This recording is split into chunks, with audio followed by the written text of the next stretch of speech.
How to fix Microsoft account sign-in problems. So first you will need to right click on the Windows Start button, open up the run command, type reg edit, press OK, and navigate to the following path, which is H local machine, software, Microsoft, Windows, current version, policies, system. You can basically paste it here and press enter. Then you will find enable LUA, double click on it and make sure the value is set to 1 hexadecimal. Press OK and then close out of this. Next, you will need to right click on your date and time here and click on adjust date and time.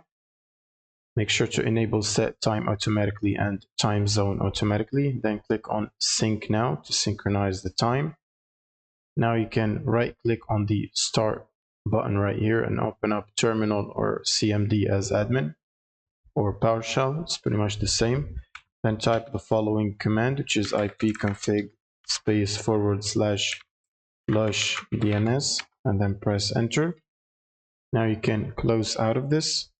And next, make sure to verify your password or your credentials for the account you're trying to sign in to. So for example, your Microsoft account.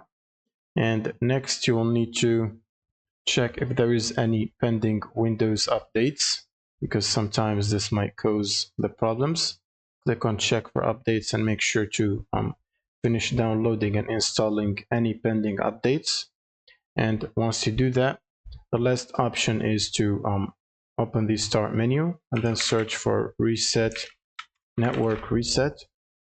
Press on it and then press reset now, which will basically reset your network adapter and require you to restart your computer. And once you restart your computer, that should fix these signing issues. Thank you guys for watching and subscribe.